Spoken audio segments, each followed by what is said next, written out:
Dear students, we have already discussed about a static friction and sliding friction. Now today we are going to discuss rolling friction. Question is this: what do you mean by rolling friction? तो हम लोग पहले पढ़ चुके हैं कि what is sliding friction and a static friction. Then simply we used to say the friction which acts at the time of rest is known as a static friction, and the friction which acts at the time of sliding of a body, moving of a body, slipping of a body is known as sliding friction. Right? Then what is rolling friction? In the similar manner we can say the force of friction which acts between two surfaces in contact when one rolls over the other. जब static में रहेगा तो static friction लगेगा. when two surfaces in contact will be in a static with respect to each other, a static friction acts. when slips means when moves, then friction is known as kinetic friction or sliding friction, and when one rolls over the surface of another, then the friction which acts, that very friction is known as rolling friction. In case of sliding friction, we used to say large amount of force is required. Let us suppose you have a heavy box and you want to slide that very box, then large amount of force is required, right? But in case of rolling friction, a very small amount of force is required, right? Very small amount of force is required, and due to this very reason we used to say rolling friction is less than sliding friction. Question is this: how can you say rolling friction is less than sliding friction? Then to know this, come over an illustration, come over an example.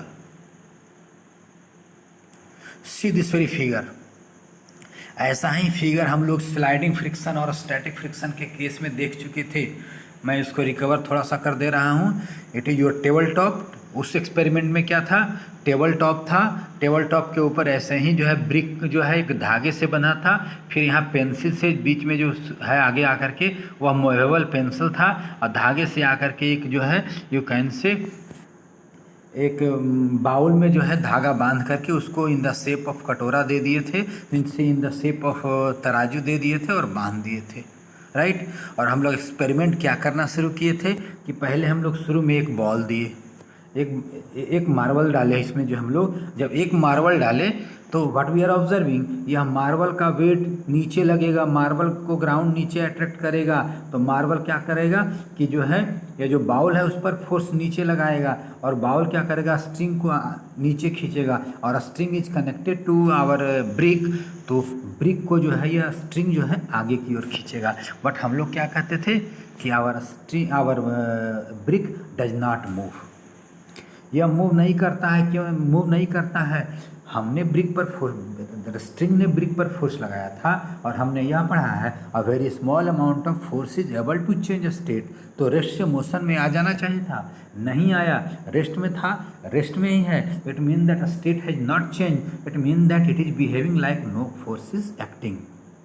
याद करो, no force is acting. तो कहाँ से भाई, लेकिन हमने तो string ने तो फोर्स लगाया है, तो कैसे नेट फोर्स जीरो हो गया? तो हमने कहा था लगता है टेबल टॉप ने बॉल को अपोजिट डायरेक्शन में उतना ही जितना स्ट्रिंग ने लगाया उतना लगा करके नेट फोर्स जीरो कर दिया. क्यों लगाया? तो हमने यह कहा था कि this very brick wants to slip over the surface of table top, and due to this very reason table top क्या अपोजिट डायरेक्शन में फोर्स लगा करके उतना ही फोर्स लगा कर इसको रोक दिया. तो यह जो फोर्स लग रहा है, in this very force is known as force of friction. तो यह जो फोर्स लग रहा है that is your static friction because both objects are in rest. फिर हम लोग और मार्बल डाले थे, फिर नहीं मूव किया, तो कहे थे लगता है स्टैटिक फ्रिक्शन और बढ़ गया, और बढ़ाए और बढ़ गया, और बढ़ाए और बढ़ गया. अब ऐसा हम लोग एक सिचुएशन ले आए कि जिससे कि उसमें जो है एकदम गिरने के स्टेट में है, लेकिन फिर भी नहीं, स्लिप करने के स्टेट में है, मूव करने के स्टेट में है, लेकिन फिर भी मूव नहीं कर रहा है। उसको हम लोग कहते थे maximum value of static friction, limiting friction का केस। फिर उससे और आगे मार्बल डालते थे। तो then what we are observing now, our brick has come in to motion. जब मोशन में आ गया, इसका मतलब the force of friction which is acting, that is sliding friction. Now see in this very experiment, इसमें क्या किया है, हमने ब्रिक के नीचे में ढेर सारे पेंसिल्स रख दिए हैं, राइट। और अब हम लोग क्या कर रहे हैं, तो इसमें अब जो है हम लोग मार्बल वन बाय वन करके डालते जा रहे हैं। Then what we are observing, जितना मार्बल स्लाइड कराने में लगा था, अब जो है बहुत कम मार्बल में ही, उससे बहुत कम मार्बल में ही जो है मेरा ये क्या कहते हो, ये जो ब्रिक है वह स्लाइड करने लगा, वह स्लाइड करने लगा। और यहाँ पर पेंसिल क्या होता है, रोल कर रहा है, पेंसिल यहाँ पर रोल कर रहा है, राइट। तो जब रोल कर रहा है तो which friction will act, rolling friction. और बहुत कम फोर्स में ही, बहुत कम मार्बल में ही जो है मेरे बहुत कम अप्लाइड फोर्स में ही मूव करने लगा। It mean that force of friction which is acting here, that is less. And due to this very reason we used to say sliding friction is less than, rolling friction is less than sliding friction, right. And due to this very reason we used to say a small amount of force is required to roll a body than to slide a body। Roll करने में कम force की ज़रूरत पड़ती है और slide करने में ज़्यादा फोर्स की ज़रूरत पड़ती है। It mean that rolling friction is less than sliding friction, right. What are the different examples of rolling friction. Example number 1 is pulling a suitcase fitted with wheels. आपने देखा होगा रेलवे प्लेटफॉर्म पर एक छोटा सा बच्चा जो है बहुत बड़े सूटकेस को, जिसमें कि व्हील लगे होते हैं, बड़े आराम से मूव करा लेता है, खींचते हुए लेकर चला जाता है। लेकिन अगर उसी का व्हील तोड़ दिया जाए, अब कहा जाएगा उस छोटे से बच्चे को ना पुल इट, तो वह नहीं खींच पाएगा। क्यों कि जब व्हील लगा हुआ था उस समय व्हील रोटेट कर रहा था, rolling friction is acting. But जब हमने व्हील तोड़ दिया तो स्लिप करेगा जो है प्लेटफॉर्म के सरफेस पर, तो उस समय जो है मेरा स्लाइडिंग फ्रिक्शन लगेगा। And we know that sliding friction is more than rolling friction. तो जब रोल करेगा तो उस फ्रिक्शन को ओवरकम करने के लिए जो बच्चा को फोर्स लगाना पड़ेगा दैट विल बी लेस। लेकिन स्लाइड करने के लिए फ्रिक्शन ज़्यादा लगेगा, तो हम उसको ओवरकम करने के लिए, उस पर पकड़ बनाने के लिए जो बच्चा को फोर्स लगाना पड़ेगा वो ज़्यादा फोर्स लगाना पड़ेगा। It mean that pulling a suitcase fitted with a wheel is an example of rolling friction. Rolling of marbles, एक मार्बल ले लीजिए और उसको रोल करा दीजिए तो देखेंगे आप बहुत दूर तक वो रोल करते हुए चला जाएगा। और ज़रा सा देखोगे, कैसे कह सकते हो कि रोलिंग फ्रिक्शन लग रहा है, तो वह जो बॉल देखो चलते चलते, वह जो मार्बल तुम्हारा चलते चलते रुकता है। अगर हमने उसको वेलोसिटी देकर छोड़ दिया था, then property of inertia, it should move with same velocity along same direction. उसको रुकना नहीं चाहिए, लेकिन रुक रहा है। It mean that force of friction is acting. कौन सा? Because ball is rolling, marble is rolling, it means that rolling friction is acting, right? लेकिन हम लोग यहाँ कैसे कह सकते हैं कि रोलिंग फ्रिक्शन जो है स्लाइडिंग फ्रिक्शन से अधिक होता है? तो जितना हैवी मार्बल है, उसी मार्बल के मटेरियल को फैक्ट्री में जो है स्क्वायर के शेप में बना दिया जाए। अब कहा जाए अब तुम जो है उसको स्लिप करा दो जो है उस मार्बल जो स्क्वायर के शेप में है, क्या वो उतना दूर जा पाएगा? वो नहीं। क्यों? क्योंकि अब स्लिप करेगा वो सरफेस पर, तो जो है स्लाइडिंग फ्रिक्शन लगेगा। And we know that sliding friction is more than rolling friction.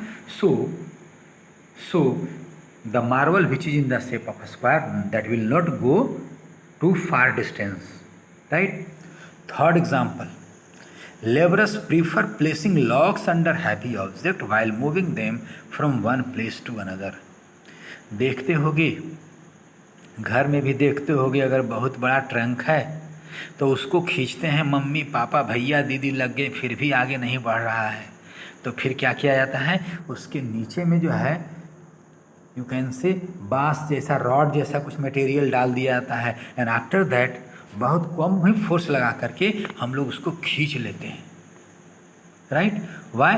Because जब उसके नीचे आप जो हैं रॉड वाले शेप में मटेरियल नहीं डालेंगे तो उसमें स्लिप करेगा सरफेस पर, और स्लिप करेगा। It mean that very time which friction will act, sliding friction will act.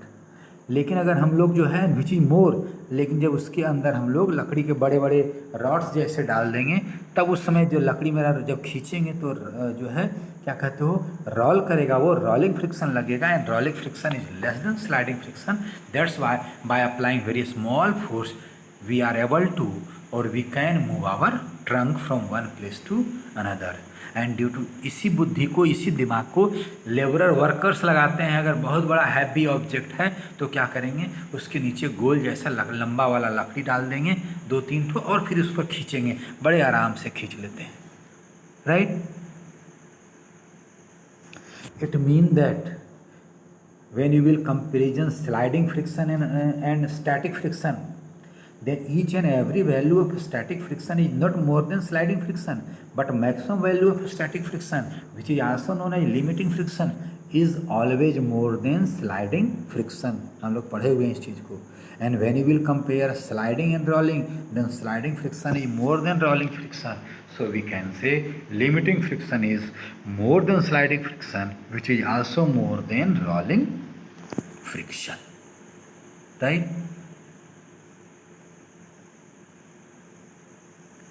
Now come over wheel or revolutionary invention.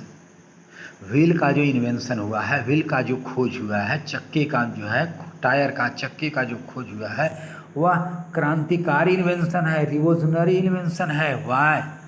Because अगर व्हील नहीं होता तो for transporting any object from one place to another place there is need to slide the object, and at that very time sliding friction will act, which is very very larger than rolling friction. लेकिन अगर हम लोग जो है wheel पर उसके नीचे wheel दे देंगे, या कह दो नहीं तो काट है, व्हील वाला काट है, उस पर सामान को रख करके खींचेंगे, then by applying very small amount of force we can move our object from one place to another.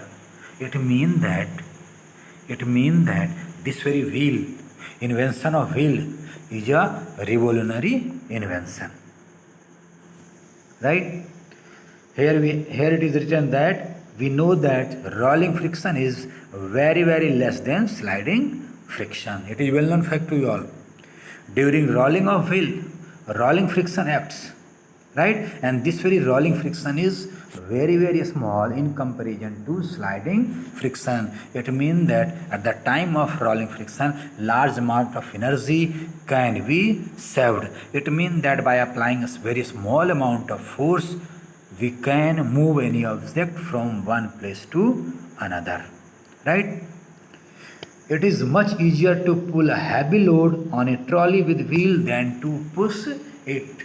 किसी भी जो है अगर ट्रॉली, व्हील वाला ट्रॉली है, उस पर एक हैवी लोड रख दीजिए, बड़े आराम से उसको हम लोग पुल करके ले जा सकते हैं, इन कंपेरिजन टू जो हम लोग उसको ज़मीन पर रख करके पुल खींच करके ले जाए। Why? Because at the time of wheeled trolley, rolling friction will act, but at the time of slipping, sliding friction will act, and sliding friction is very very larger than rolling friction.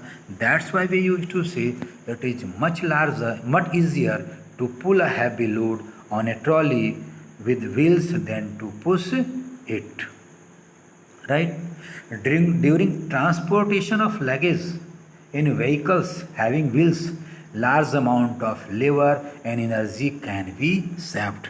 Listen, अगर बहुत बड़ा object है, उसको हमको एक जगह से दूसरी जगह ले जाना है, हम लोग जो है उस वैसे गाड़ी में उसको रख देंगे जो चक्के वाला गाड़ी है, बड़े आराम से चला जाएगा वो। लेकिन अगर हम लोग उसको जो है स्लाइड करके लेके जाएंगे, then large amount of labour as well as large amount of energy is required. It mean that by using sliding friction, large amount of labor means large amount of mehnat as well as large amount of energy can be saved, right? Clear to you all? Okay.